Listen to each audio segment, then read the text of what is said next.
Welcome to Unfiltered Finance. I'm your host, Emily Turner. And joining us today, we have a very special guest, Senator Bill Cassidy. Thank you so much for coming on our show. I am so pleased to be with you, Emily. Thank you very much. Nothing more important right now for the average family in the United States of America than their personal finances and our country's finances. So, good show, good podcast. Thanks for having me. Yeah, absolutely. I mean, you sit on several committees that are particularly sailing into this channel. You sit on finance, energy, healthcare, education, labor, and pensions, right? The Health Committee. You're the chair of The it. Help Committee. Yeah. So Yep. why don't we start with what has really been topical in the news cycle with specific to energy? And I know you're big on natural gas, but really the topic lately has been oil, especially considering what's happening in Venezuela. What kind of clarity can you give people on that situation and what they should expect? So, clarity is going to be difficult. We're very pleased that people are going to pay less money at the pump. That's good. And the way that Venezuela is going to be rebuilt is that the United States will take control of the oil. They'll sell it on the world market at market prices and then send the money back to Venezuela to rebuild their society. There's some things we have to navigate there. The United States economy has a sweet spot right now where the oil being produced is priced just right to keep gasoline prices lower, but to also support all of our oil and gas development. You may say, I'm in Florida. What do I care about that? The contribution of oil and gas development in our country to our nation's economy and the blue collar workforce is huge. I mean, it's huge. And so, for example, when we came out of the great financial crisis, that what kept us slipping into a deeper recession was the investment in oil and gas production. So we've got to have that sweet spot. We've got to make sure as Venezuela oil comes back on the world market that we don't bottom out prices for U.S. producers, which will ripple through our society, hurting blue collar workers. We need to have better jobs for blue collar workers. And so sweet spot, and we got to shoot for it. How do you balance that though, where there's a glut of new oil coming on the market to not upset the apple cart? Ideally, there's global expansion.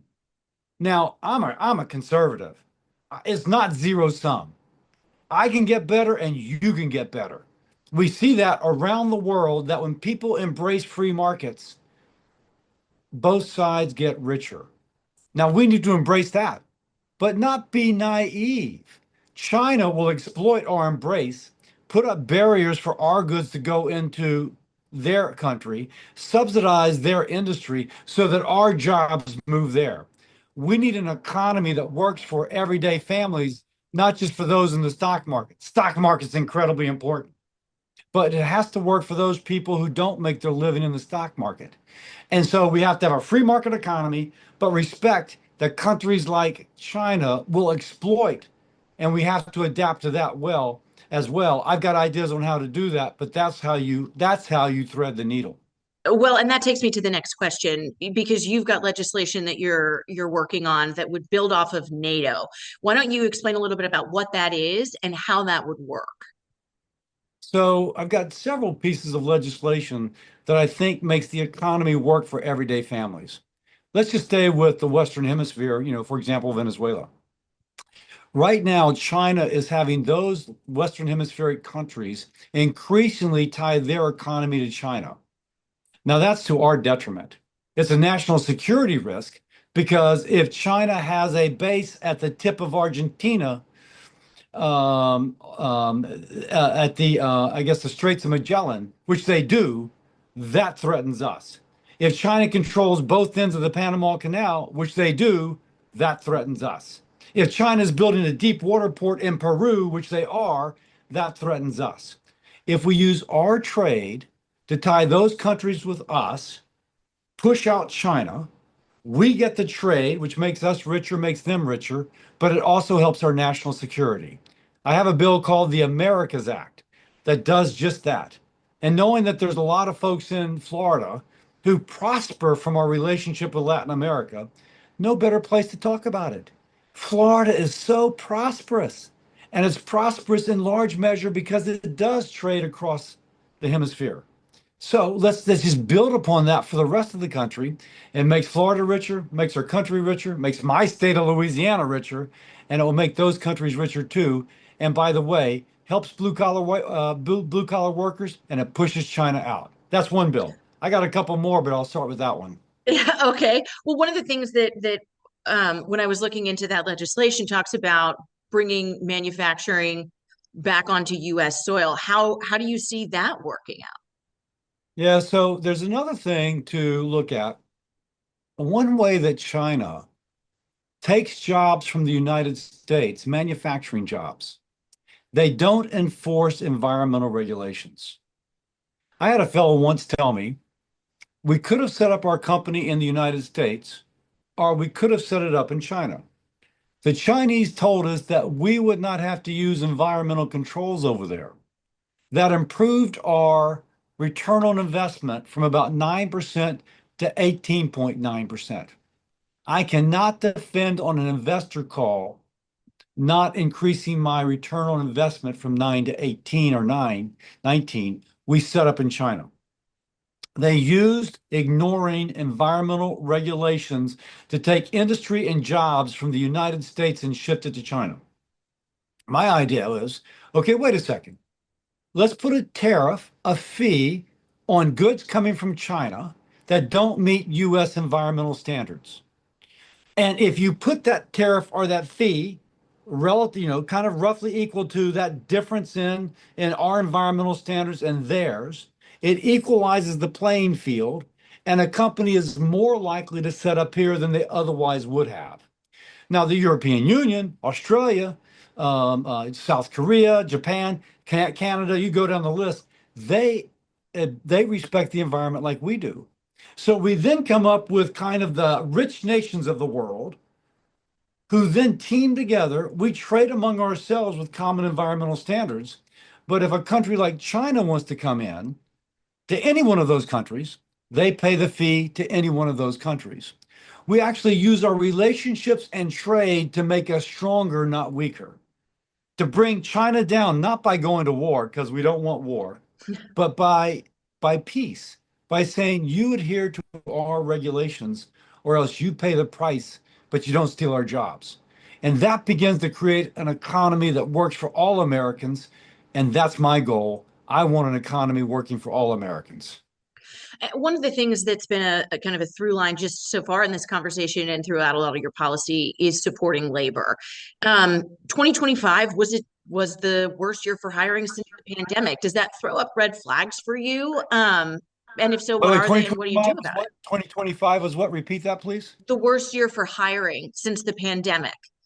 Does that throw up red flags for you? And if so, what do we do about It does throw up red flags.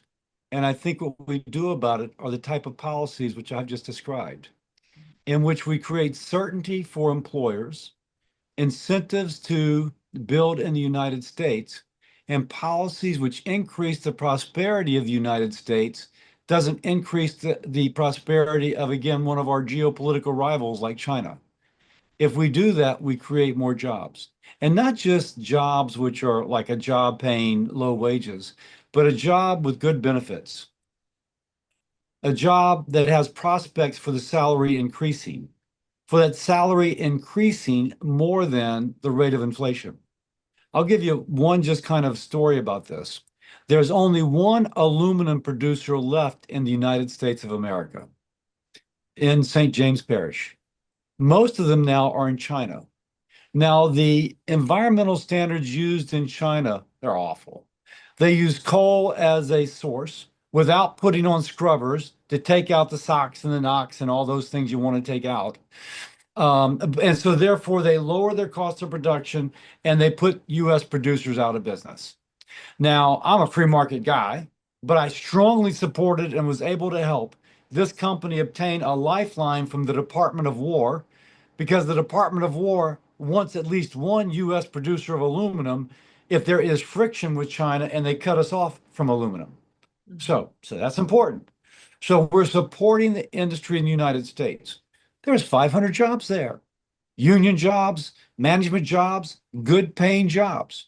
So as we equalize the playing field, between a US producer and a Chinese producer, we keep those jobs here and we begin to grow them because now they invest and build out.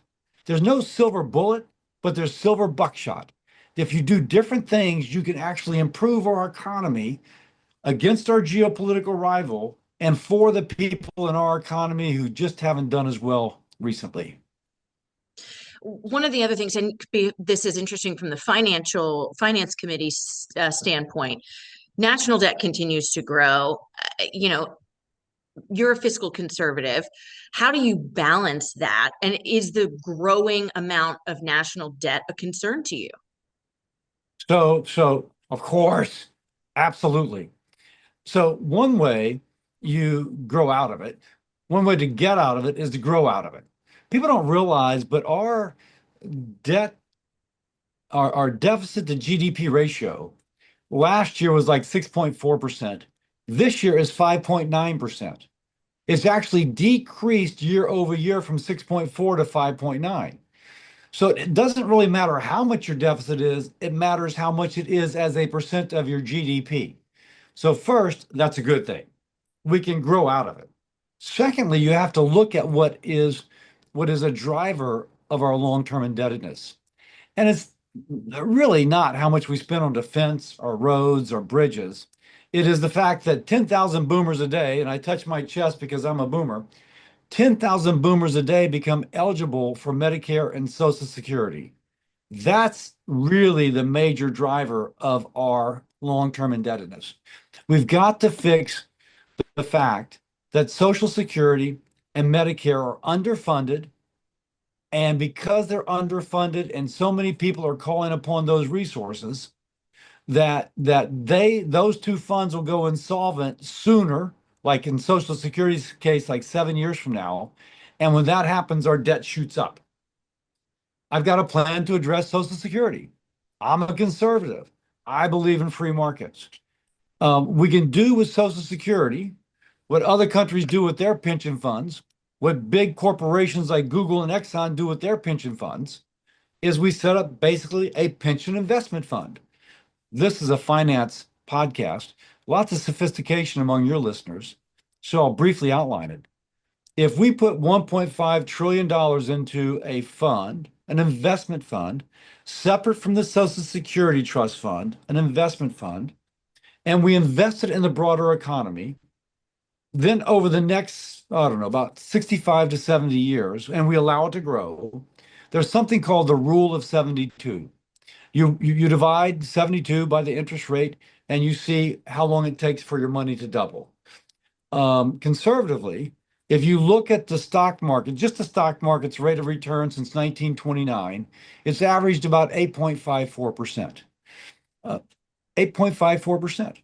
If you just say roughly that over the next 70 years, putting that much money in initially and allowing it to double, then we would be able to pay off 70 to 70+% of that unfunded accrued liability in the Social Security Trust Fund.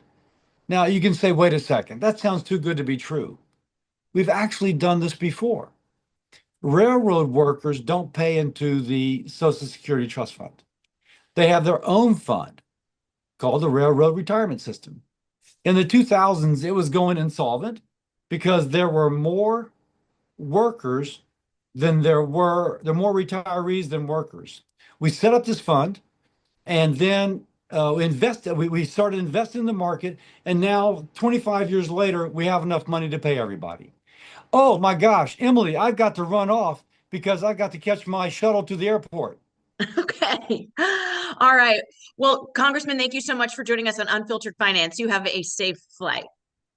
And you text me your contact, please, 225-802-9941. All right, will do. Thank you for your time. I appreciate it.